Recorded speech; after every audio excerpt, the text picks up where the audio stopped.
नमस्कार, good afternoon. आज के लेक्चर में हम समझेंगे ब्लड हमारा कैसे क्लॉट होता है। 4 स्टेज में हम इसके बारे में देखने वाले हैं, कौन कौन से एलिमेंट, कौन कौन से तत्व इसमें अपना रोल प्ले करते हैं, कैसे ये क्लॉट होता है। अर्लियर लेक्चर में हमने समझा था ब्लड का इंट्रोडक्शन, कैरेक्टरिस्टिक और इसका वॉल्यूम, नॉर्मल रेंज के बारे में हमने इसके कंपोनेंट के बारे में समझ चुके हैं। आज के लेक्चर में हम जानेंगे कैसे हमारा ब्लड क्लॉट होता है। राइट, कभी भी आप कहीं पर जा रहे हो, आपका एक्सीडेंट हो गया, इंजरी हो गई, इसकी वजह से आपको एक्सेसिव ब्लीडिंग वगैरह होने लगती है, आपका फिंगर कट हो गया, चाकू से, ब्लेड से, कोई भी शार्प इंस्ट्रूमेंट से आपका फिंगर कट हो गया, तो आप क्या करते हो, उसको 5 से 10 मिनट तक के लिए दबा करके रखते हो। दबाने के बाद आप देखते हो भाई वहां पर ब्लीडिंग आपका स्टॉप हो जाता है। 3 से 4 दिन में आपको काली काली एक पपड़ी जम जाती है आपके हाथ पर जहां पर आपको कट हुआ था ना, तो वही होता है हमारा क्लॉटिंग। राइट, तो 3 से 4 दिन में आपने एक ही दिन में जमा, आपने वापस से निकाल दिया तो वापस से ब्लीडिंग होना शुरू हो जाता है। तो वो 3 से 4 दिन लेती है, वहां पर आपकी ब्लैक ब्लैक एक पपड़ी जम जाती है। राइट, तो हम इसको 4 स्टेज में समझेंगे। सबसे पहले हम ले लेते हैं थ्रोम्बोसाइट। थ्रोम्बोसाइट के बारे में हमने कल जाना था कि what is the thrombocyte. Thrombocyte हमारा प्लेटलेट्स जो थी, ब्लड का हमारा कंपोनेंट था, उसका एक टेक्निकल नाम था थ्रोम्बोसाइट। तो ये थ्रोम्बोसाइट जैसे एयर के कांटेक्ट में आता है, जैसे ये वायु के कांटेक्ट में आता है, जैसे आपको फिर इधर कट हो गया कट होने के बाद क्या हो गया, जो प्लेटलेट्स होती है ब्लड के जो कंपोनेंट है, जैसे ये बाद में एयर के कांटेक्ट में आई, एयर के कांटेक्ट में आने के बाद वायु से कांटेक्ट करने के बाद ये क्या बना लेते हैं, थ्रोम्बोप्लास्टिन। राइट, ये हो गया आपका फर्स्ट स्टेज। सेकंड स्टेज में क्या होता है, जो थ्रोम्बोप्लास्टिन है, ये थ्रोम्बोप्लास्टिन ये जाती है कैल्शियम के पास, कैल्शियम से दोस्ती करती है, बोलती है भाई खतरा हो गया, कहीं पर कट गया, दिक्कत हो गई, चलो उठो जल्दी से, हम इसको रोकते हैं, है ना। तो ये जाते कैल्शियम कहता है यार अपन दोनों तो इसको नहीं रोक पाएंगे, है ना, पर मेरे पास एक आइडिया है। क्या आइडिया है ये बताते हैं कि थ्रोम्बोप्लास्टिन है, थ्रोम्बोप्लास्टिन एक कुंभकर्ण की जैसा हमारी बॉडी के अंदर सो रहा है, चलो जाकर के उसको उठाते हैं और मिलकर के हम ये ब्लीडिंग हो रही है उसको स्टॉप करते हैं, उसको रोकते हैं। तो ये दोनों मिलकर के किसके पास जाते हैं, प्रोथ्रोम्बिन के, प्रोथ्रोम्बिन के पास जाते हैं। ये भाई उठ, नींद से उठता है, देखता है हाँ बिटुआ क्या हुआ, है ना, देखता है, अरे अब इसको क्या नेचुरली एक भगवान से वरदान मिला है कि भाई जब भी तेरे को कोई उठाएगा, जब भी तेरे को कोई एक्टिवेट करेगा, तो समझ जाना कहीं ना कहीं कट हुआ है, तेरे को वो कट को स्टॉप करना है, वहां पर जा करके आपको थक्का जमाना है, क्लॉटिंग करना है। तो इसको पहले से एक मैसेज मिल जाता है कि भाई जैसे ही उसको उठाया जाता है, समझ जाता है कि भाई कहीं ना कहीं दुर्घटना हो गई, कहीं से कट गया, दिक्कत हो गई, मुझे उठना है और जाकर के वहां पर क्लॉट करना है। तो ये जो थ्रोम्बिन है, बाद में क्या जाता है, थ्रोम्बिन हो गया आपका, और बाद में जैसे थर्ड स्टेज में देखेंगे हम, थर्ड स्टेज में जो थ्रोम्बिन होता है, थ्रोम्बिन क्या करता है, फाइब्रोजिन। फाइब्रोजिन क्या होता है हमारा, क्लॉटिंग आपका प्रोटीन होता है। हमने कल के लेक्चर में समझा था कि भाई आपका क्या क्या होते हैं ना, एल्बुमिन वगैरह हो गया, प्रोटीन हो गया, फाइब्रोजिन हो गया, प्रोथ्रोम्बिन हो गया, इसके बारे में जानना था। तो फाइब्रोजिन क्या हो गया आपका, क्लॉटिंग प्रोटीन होता है। तो ये दोनों मिलकर के थ्रोम्बिन और फाइब्रोजिन क्या बना लेते हैं, फाइब्रिन बना लेते हैं, फाइबर बना लेते हैं, फाइब्रिन, है ना। फाइब्रिन क्या होता है आपका, फाइबर एक क्या होता है, एक जाली होती है ना, एक जाली होती है। और जैसे आप देखेंगे, जस्ट सपोज दैट कि भाई एक नाली है, एक नाली में से क्या है कि भाई नाली में से पानी बह रहा है ना, गटर की नाली है, बीच में आपने क्या लगा दी, एक जाली लगा दिया, तो जाली में से क्या होगा, पानी तो पास आउट हो जाएगा, पर पानी के अंदर जो भी कचरा, कूड़ा, मल मूत्र वगैरह था, वो सारी चीजें, पन्नी हो गई, तो वो उसमें फंस जाएगा, है ना। ऐसे इधर से पानी तो पास होगा, पर जो कचरा कूड़ा रहेगा वो फंस जाएगा। अब फंसने के बाद वो बाद में वहां पर जम जाएगा, तो वो पानी को रोक देगा कुछ समय बाद, है ना। तो ये क्या हो गया, अवरोध बन गया वो, तो इस तरीके से एक बैरियर का काम करता है। तो ये फाइब्रिन क्या होता है, एक जाली लाइक स्ट्रक्चर होती है। और ये जाली में क्या होता है आपका, जैसे कि आपकी आर्टरीज है, तो आर्टरीज या ब्लड वेसल्स में क्या हो गया, ब्लड का संचार तो हो रहा है ना, ये बह रहा है ऐसा। अब बीच में सपोज दैट कि भाई हमने ऐसी जाली बना दी, राइट, ये जाली बन गई। अब ये जाली में से प्लाज्मा वगैरह तो इजिली पास हो जाएगा, ये पतला पतला जो है ये प्लाज्मा पास हो रहे। पर अब इसमें क्या थे, थोड़े थोड़े हमारे ऐसे ब्लड सेल्स वगैरह थे, हमारा आरबीसी थी, डब्ल्यूबीसी थी। तो इसमें क्या होता है आपका, डब्ल्यूबीसी आरबीसी आकर के फंस जाता है। अब ऐसे ही यहाँ पर ये फंस गया, अब फंसने की वजह से क्या होगा, यहाँ पर ये थिक हो जाएगा, थिक हो जाएगा, राइट। तो ये थिक हो जाएगा, तो वहां से ब्लीडिंग जो है स्टॉप हो जाएगी, वहां पर थक्का जम जाएगा।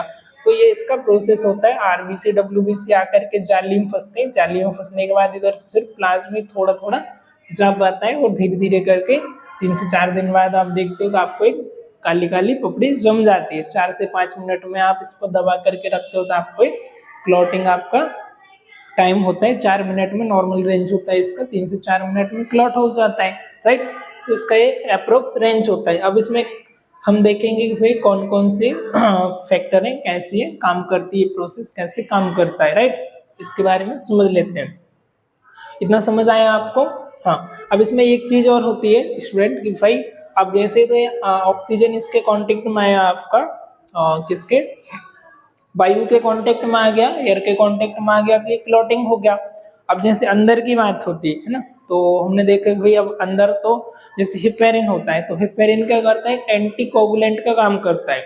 अब अंदर क्या होता है, वायु नहीं जा पाती है, तो ये जैसे ब्रेन की आपकी ब्लड वेसल्स हो गई है ना, तो ये क्या करता है, ये सब पर भारी पड़ता है। किस पर? आपका थ्रोम्बिन हो गया, फाइब्रोजिन हो गया, प्रोथ्रोम्बिन हो गया, कैल्शियम हो गया और विटामिन हो गया, ये सब पर क्या करता है, भारी पड़ता है। ये दोनों का सबका दुश्मनी होता है ना।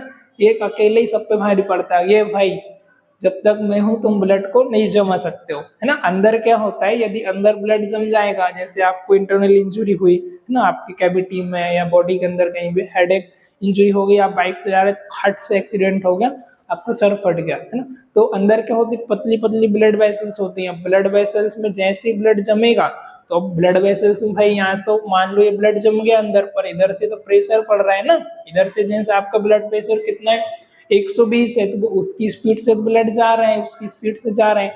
अब इस पर प्रेशर पड़ेगा तो आपकी जो ब्लड वेसल नली है यहाँ से फट जाएगी, तो आपका ब्लड है वो बाहर बहने लगेगा।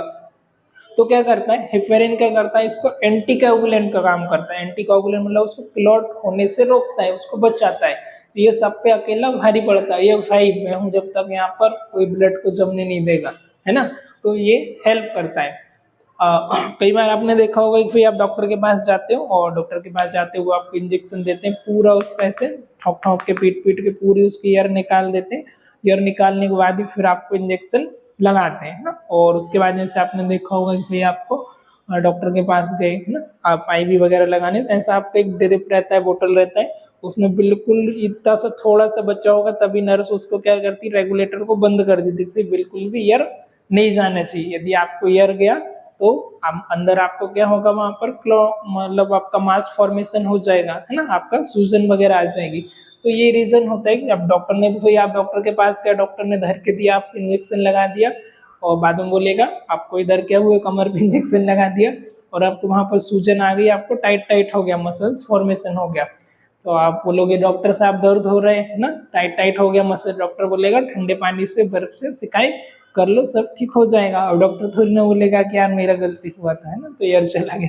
तो ये हमको विशेष इस बात का ध्यान देना होता है, क्योंकि ईयर का और इसका इससे अगेंस्ट काम करता है, ये सब इसके दुश्मन होते हैं। तो कौन कौन सा फैक्टर इसमें इंक्लूड होता है, एक बार हम देख लेते हैं। ब्लड सेल्स आपके WBC, RBC, है ना, टेक्निकल नाम इनका थ्रोम्बोसाइट, और है ना प्लेटलेट्स को ही हम बोलते हैं। तो ये रोल प्ले करते हैं प्रोटीन में कौन सा आ जाता है आपका, फाइब्रोजिन और प्रोथ्रोम्बिन। उसके बाद एलिमेंट्स में आता है आपका कैल्शियम भी रोल प्ले करता है। उसके बाद आता है आपका विटामिन के, बचपन से हम सुनते हैं भाई विटामिन के करता है, ब्लीडिंग को स्टॉप करता है ना, तो विटामिन के आपका आ जाता है। और विटामिन के ही ओनली नहीं होता है, ये सारी चीजें उसमें इंक्लूड होती है। उसके बाद आता है आपका एंटीकोगुलेंट मतलब ये सारी चीजें हो गए आपके कोगुलेंट फैक्टर। जैसे आपको आ जाते हैं कौन कौन से तत्व मिलकर के ब्लड को क्लॉट करते हैं, तो आपको याद होना चाहिए।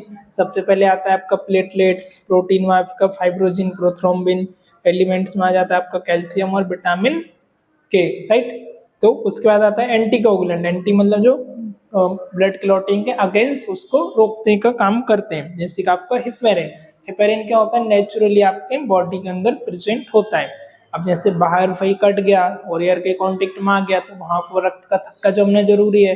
रक्त का थक्का नहीं जमेगा तो आपका खून बहता जाएगा, ब्लड लॉस होता जाएगा, आप शॉक में जाएंगे, कहानी खत्म, है ना। तो ये बहुत ही हानिकारक होता है। और यदि यही क्लॉट यदि अंदर हो जाए, समझ रहे हो, यही क्लॉट यदि ब्लड वेसल्स में आपके ब्रेन, आपके खोपड़ी के अंदर हो जाए, पतली पतली नसें रहती है, तो क्या होगा, अंदर यदि हो जाएगा तो आपको मौत को चुनौती देना है ना, समझ रहे हो। तो उसकी वजह से क्या होता है, हिफेरिन वहाँ पर एंटीकोगुलेंट का काम करता है। और एंटीकोगुलेंट कैसे काम करता है, क्योंकि वहाँ पर एयर नहीं जा रहा है, और जैसे ही वहाँ पर एयर जाएगा तो अंदर क्या होगा, ये क्लॉटिंग शुरू हो जाएगा। तो इसके लिए ब्रेन के अंदर ये सारी चीज़ें डीएक्टिवेट रहती है, सिर्फ आपका हिफेरिन एंटीकोगुलेंट रहता है वो एक्टिवेट होता है, राइट। आया समझ। तो इनको चाहिए एयर, जैसे हमको ऑक्सीजन चाहिए जिंदा रहने के लिए, ऐसे ही इनको चाहिए एयर क्लॉटिंग के लिए, राइट। तो बाहरी जैसे एयर से संपर्क होता है, एक नेचुरल भगवान ने एक प्रोसेस बनाई हुई है कि भाई तेरा काम ये है, तेरे को जब तक एयर नहीं मिलेगी तब तक तू क्लॉट नहीं करेगा। और हिफेरिन को बोले तू इनके अगेंस्ट में काम करेगा, तू ब्लड क्लॉटिंग को रोकेगा, राइट। तो हिफेरिन को एयर भी नहीं मिलना चाहिए, अब इनको एयर मिलेगी इसीलिए क्लॉटिंग हो जाएगा। तो हिफेरिन इनसे कब तक लड़ाई करेगा, इनको एयर मिल गया, ऑक्सीजन मिल गया, इनको पावर मिल गई, तो हिफेरिन को खत्म कर देगा। इसलिए हम बोलते हैं कि भाई सीरिंज में आपका एयर नहीं जाना चाहिए, डॉक्टर पूरा ठोक के सीरिंज से आपकी एयर निकाल देता है, बबल्स नहीं जाना चाहिए, उसी का ये रीजन होता है, राइट। तो आई होप आपको आज का लेक्चर अच्छा लगा होगा, लेक्चर आपको समझ आया होगा कैसे हमारा ब्लड जो है क्लॉट होता है। एक बार और हम इसको रिवाइज कर लेते हैं, राइट। तो सबसे पहले हमने फर्स्ट स्टेप में देखा थ्रोम्बोसाइट। थ्रोम्बोसाइट हमारा प्लेटलेट का एक टेक्निकल नाम है। ये एयर के कांटेक्ट में आता है, वायु के कांटेक्ट में आता है, वायु के कांटेक्ट आने से थ्रोम्बोप्लास्टिन बनाता है। अब सेकेंड स्टेप में ये थ्रोम्बोप्लास्टिन कैल्शियम के पास जाता है, कैल्शियम से दोस्ती करता है, चल भाई कहीं पर कट गया है, हमको इसको रोकना है, नहीं तो ज़्यादा नुकसान हो जाएगा। फिर ये बोलता है यार अपन दोनों तो इसको नहीं कर पाएंगे, मेरे से नहीं हो पाएगा, मेरे पास पर एक आइडिया है, एक प्रोथ्रोम्बिन है ना, प्रोथ्रोम्बिन कुंभकर्ण जो कि सो रहा है बहुत दिन से हमारे शरीर के अंदर, अब इसका काम आ गया, अब इसको जगाना पड़ेगा, उठाना पड़ेगा। तो दोनों जाते हैं प्रोथ्रोम्बिन को। प्रोथ्रोम्बिन को नेचुरली वरदान है कि भाई तेरे को जैसे कोई जगाने आएगा तुझे अटैक करना है, समझ जाना है कहीं ना कहीं खतरा है, ब्लड बह रहा है, ब्लड को रोकना है। तो जो एक्टिव हो जाता है, एक्टिव होने के बाद थ्रोम्बिन बन जाता है। थ्रोम्बिन के बाद ये क्या करता है, जो क्लॉटिंग फैक्टर होते हैं फाइब्रोजिन, फाइब्रोजिन से साथ मिल करके और एक फाइबर बना देता है, एक जाली बना देता है, जाली लाइक स्ट्रक्चर। फाइबर में आकर के ब्लड सेल्स आरबीसी डब्ल्यूबीसी फंस जाते हैं, जैसे ही उसमें फंसते हैं क्लॉटिंग हो जाता है। बिल्कुल सिंपल सा है, राइट। और क्लॉटिंग में कौन कौन से फैक्टर होते हैं, कौन कौन सी चीज़ें रोल प्ले करती है, तो आ जाता है आपका थ्रोम्बोसाइट, प्लेटलेट, प्रोटीन में आपका फाइब्रोजिन और प्रोथ्रोम्बिन, एलिमेंट्स तत्व धातु में क्या आ जाता है, कैल्शियम, और विटामिन में आपका विटामिन के का रोल होता है, राइट। एंटीकोगुलेंट में आ जाता है आपका हिफेरिन, राइट। आज का लेक्चर आई होप आपको अच्छा लगा होगा, समझ आया होगा। थैंक यू, बाय बाय, मिलते हैं किसी और लेक्चर में।